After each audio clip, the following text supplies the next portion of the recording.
events in the sense that treasure vital events. These are events like death, marriage, divorce are recorded. They occur and are recorded on a daily basis. So for us to ensure continuity, we have to make sure that these events are recorded, to maintain ongoing progress. Permanent in the sense that once a vital event is registered and a record is created, the information must be maintained indefinitely. That the registration of such vital, indefinitely, to provide, a permanent legal document and historical record. It's compulsory in the sense that it is essential to ensure the effectiveness of a civil registration system in fulfilling its legal, statistical, and identity management function. It is universal in the sense that it must be available to everyone within the country, regardless of location, ethnicity, religion, gender, or any other characteristic. I think if I were to touch on the second part of the question, treasure, the importance of civil registration. It's important because it regulates birth. It serves as a provider for proof of identity. Once an identity is established, it's documented in a population register. And once the population register is set up, it is able to provide us with population estimates. And we use this information for national planning. So that is how important civil registration is. It is also important in the sense that when death occurs, it has to be documented. Why do we need to document that? Because it assists us in planning, as well as the Ministry of Health and Social Services, to make sure or to ensure why did the person die? What was the cause, in the diagnosis? So it plays a very, very big role in that aspect. The other part is that it plays a very big role in terms of marriage and divorces. It provides a legal proof that you are married. It opens doors to administrative and family benefit programs. It helps in monitoring divorce and marriage trends, and it assists us also, with demographic studies. So I think, in short, treasure, that is the basis for civil registration and the importance thereof. All right, Mr. Muzani, that was very interesting. And now, Ms. Umati, I turn to you now. How does civil registration impact the lives of ordinary citizens? Thank you, Tresha, for the question. Let me start off by saying that civil registration has a profound impact on the daily life of the citizens by acting as the foundational legal identity required to access rights, social services, and economic opportunities. Let me mention a few key impacts on the life of the citizens. The first one is access to essential services. The public can access a public health services, for example, to receive immunization, obtain social protection benefits, for example, pension and cash transfer. The other one is political and civil rights. If you have an identity document or birth certificate, then you can access your right to vote. You can apply for a traveling document like a passport. You can apply for a driver's license. The other one is the legal identity protection. That provides the first proof of identity, which is critical for preventing child marriages, child labor, and human trafficking. And the last one, is economic participation and formalization, where a person, an individual, if he's in possession of a national document, he can open an account at the bank, he can apply for credit at the bank, and he can apply for a permanent employment in any government offices or private places. I thank you. All right, Ms. Umati, thank you very much. Now, Mr. Muzani, what are some of the challenges Namibia faces in strengthening its civil registration systems? Thank you so much, Treasure. Realistic and honestly enough, the challenge is that we experience as civil registration in strengthening this function are many. But however, I've got few that I would want to share with you. The first one is a birth notification or birth registration at our hospital-based offices. You know, we introduced a system where once a mother is admitted and is due for birth, is admitted in hospital, and then a child is born. Once the child is born, there is a notification that is issued, and that notification is given over to the mother, which she takes to our offices for registration for birth. The challenge we're experiencing in this area is that we still find mothers who give birth. These births are notified, and they are discharged and choose to go home without registering the children. And despite the fact that we time and again try to encourage them to say, you are allowed to register a child without the father being there. But it appears silently, as men are in this role, we still play a very big role, because women will now try to advance reasons like, no, in terms of tradition, in terms of our culture, a child should, after being born, have so many days. So that creates a challenge. And it creates a challenge in the sense that, you know, once a person is discharged from hospital, where they go, we do not know. If you take a typical example of the area in which we are, the South, it's very vast. And most of these people come from the farms. And when they are discharged, they go to the farms. That is probably the last time we're going to see them. Lucky if we have to go out on outreach activities and then we come across them. So that is still a challenge. But we encourage our mothers that, you know, when they find themselves in the situation like that, let them have the children registered. The father can still come and do an insertion of the particulars in the child's birth certificate. The other challenge, Treasure, that we experience in strengthening this function is the issuance, the amount of duplicate documents that we issue. We have clients, of course, the public, who comes to our office. We issue them with documents, and for some reasons they misplace these documents. They prick holes in the documents, they put them away, and when they need them, they can't find them.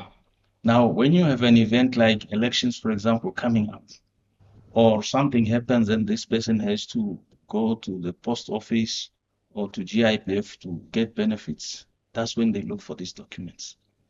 And the fact that they cannot find them, they have to come back to the office.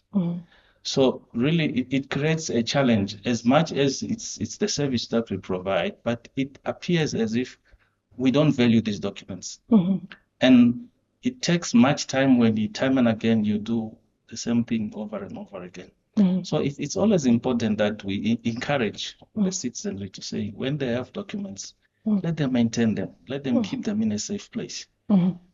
If you have an ID, Treasure, and you prick a hole in it, and you go to NAMPOST, and NAMPOST say, can you bring your ID so that we can scan here?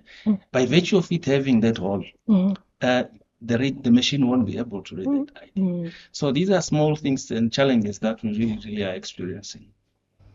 Another challenge, Treasure, if I'm not taking much of your time, that we're experiencing is the geographical barriers between notification centers and registration centers.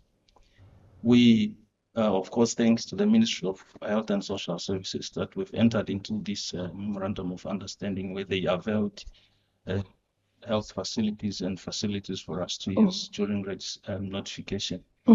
But if you look at most of these centers, they are very far stretched from the registration centers.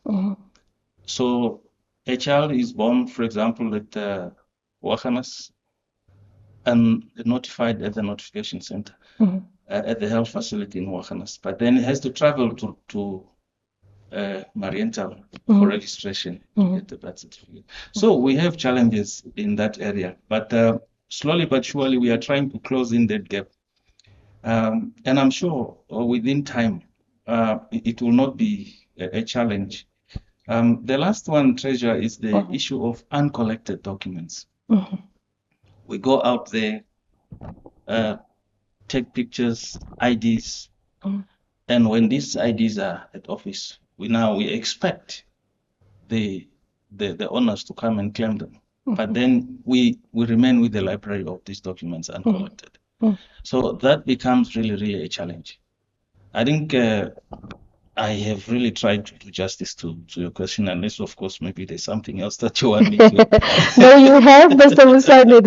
It's such a mouthful. I was just about to also make a call to all Namibian women that Mr. Muzani has also called on, that recently also our president of this country also made a call to all women for them to register their newborns as soon as they can and while they're in hospitals without their fathers being present.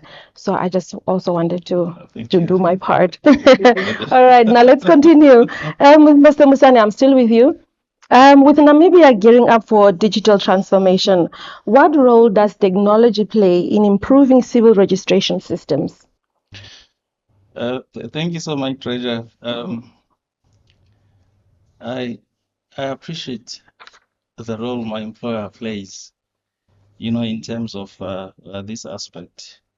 Way back, somewhere around 2015, 16, the Ministry of Home Affairs rolled out the e-notifications at health facilities. It was a challenge before then that you'll have to physically, you give birth and you have to physically look out for Home Affairs office and then stand in a queue. But that with the advent of IT has phased off. So we have introduced that once a child is born, a notification is issued. That is nicely interfaced with our system, and we are able to trace that record on the system. And when the mother is free, comes to our registration centers, and then just makes available that notification, will be able to trace the records on the system, and then we do the registration right away. That is one aspect in which we are doing very well, despite the challenges that I earlier on mentioned. We also are currently busy with the rolling out the electronic ID. I'm sure you might have heard of it. Yes. Heard of it. So that is one of the things in which, as a directorate, as a department, and as a ministry, we are pushing forward to make sure that the services are available to everyone and easily accessible at the tip of your finger. And just to add on that, some of these things, especially the electronic ID that we are trying to roll out, will have so many interfaces. So you won't need, you go to the bank, you just present your ID. The bank will be able to access your profile. Okay. So I think that is how well we are faring in that area. If it's not too much a treasure. Thank you. All right, Ms. Umati. Yes. Finally, I come back to you, and then we'll conclude with Mr. Muzani. Ms. Umati, what message would you like to share with the general public regarding civil registration, just in your concluding remarks? Yes, thank you. Pressure mine to the public is just your identity matters. Please go to the nearest regional and sub-regional offices and make sure that your birth, your marriage and death are recorded in our registers.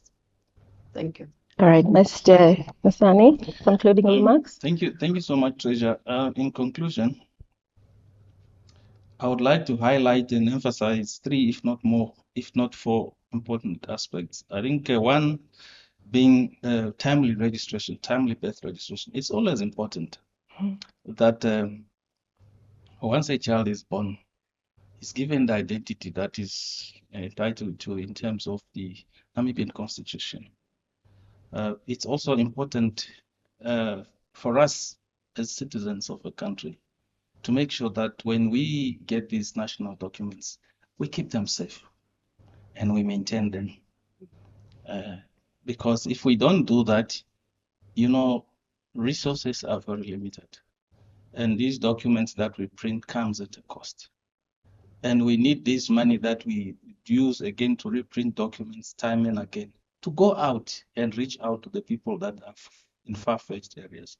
So it's always important, Treasure, that the Namibian citizen takes heed of that call and maintain and manage the national documents. The other thing that I wanted I wanted to share with the population, especially Hardap region. If you have noticed of late, there are people that have been coming to the offices to say, my marriage is not registered. I want to find out whether my marriage is registered. It is because some of these marriages, when they were solemnized, the marriage officers did not return the marriage registers to the offices. So it's very important that after officiating a marriage, send the register back to Home Affairs so that we update the population register, and then we are able to update our records. When you go there, then it will be Treasure miss somebody with a new surname. So that is one part that I really wanted to share with the population at large. We do reinstatement of marriages here in Marienthal. You come to the regional office with the relevant documents. Of course, the officers will tell you what is it that you need to bring. And then we set a date. If we are not busy that day, we assist. For now, our schedule for reinstatements is on a Tuesday and Thursday every week.